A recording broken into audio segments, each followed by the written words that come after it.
Buenas noches, señores beneficiarios. Hoy día la charla va a tratar sobre el estrés, un tema muy importante para la vida humana. ¿Qué podemos decir del estrés? El estrés es una reacción fisiológica del organismo que entra en juego diversos mecanismos de defensa para afrontar una situación que se percibe como amenazante o de demanda incrementada. El estrés o eustrés, como se conoce, también es una respuesta natural y necesaria para la sobrevivencia activa del organismo en general y nos permite adaptarnos al cambio. Pero cuando esta respuesta natural se da en exceso, se produce una sobrecarga de tensión que repercute en el organismo y provoca la aparición de enfermedades y anomalías patológicas que impiden el normal desarrollo y funcionamiento del cuerpo humano. El origen del estrés, ¿qué podemos decir del origen del estrés? Se presenta ante las demandas en el entorno y las capacidades de las personas y cómo lo percibimos, esas dos condiciones que nos van a generar diversos estados emocionales, en algunos positivos y en otros negativos. Este último llegando a la sobrecarga del estrés agudo o diestrés. No podemos ignorar el estrés simplemente o tolerarlo. El estrés forma parte de nuestra vida cotidiana. Las situaciones que nos estresan muchas veces no van a desaparecer. Lo que tenemos que hacer es aprender a identificarlo y a combatirlo o reducirlo a niveles más tolerables. ¿Cómo lo entendemos esto? Que las ofrezcan mayor resistencia a estas cargas negativas, a evitar que esto se sume, que se sobrecargue el pesimismo y nos lleva al aburrimiento. Todas esas cosas hay que saberlos controlar. En general existen dos tipos de factores que pueden producir el estrés, ¿no?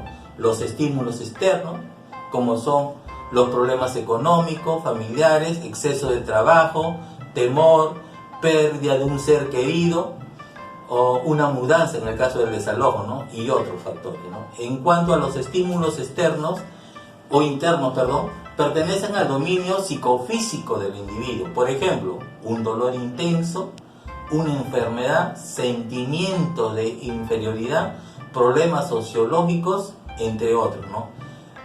¿Qué podemos decir de la fase del estrés? ¿Cómo este se produce? ¿Cómo es su secuencia, ¿no? Desde un origen hasta el extremo. Una primera fase de reacción de alarma ante un estímulo estresante del organismo. Como decimos, el organismo reacciona automáticamente preparándose para la respuesta, tanto para luchar como para escapar de ese estímulo estresante. Se genera una activación con los síntomas. Está el síntoma también de sequedad de la boca, ahí se presenta pupila dilatada, sudoración, tensión muscular, taquicardia, aumento de la frecuencia respiratoria, aumento de la tensión arterial y otros. Se genera también una activación psicológica, aumentando la capacidad de atención y concentración. Es una fase de corta duración y no es perjudicial cuando el organismo dispone de tiempo para recuperarse.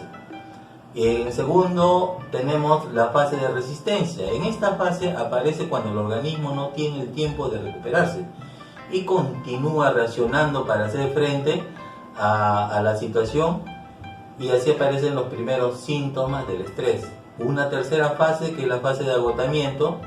Como la energía de adaptación es limitada, entonces el estrés continúa y adquiere más intensidad. Pueden llegar a superarse las capacidades de resistencia, y en eso el organismo entra en una fase de agotamiento, con aparición de alteraciones psicosomáticas.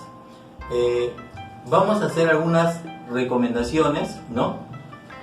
Dedicar unos minutos, por ejemplo, en el día a la relajación diaria no cuesta casi nada y es de suma importancia para mantener la salud física, mental y emocional.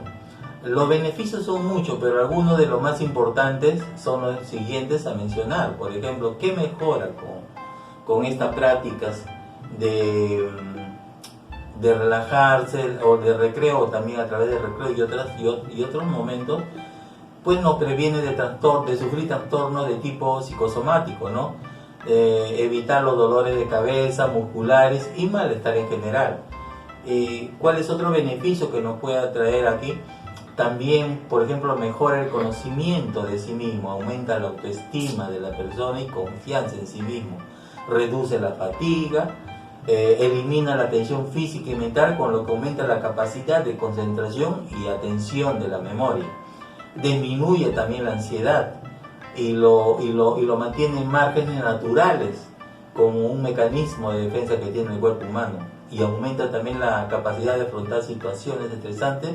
Si estamos relajados, pensamos mejor. Muchas gracias, señores beneficiarios. Espero que esta charla de alguna manera les sirva de utilidad para que puedan saber tener control sobre el estrés. Seguidamente vamos a continuar exponiendo demás contenidos en el tema, de tal manera que les sea fructífero para todos los presentes que están aquí. Muchas gracias.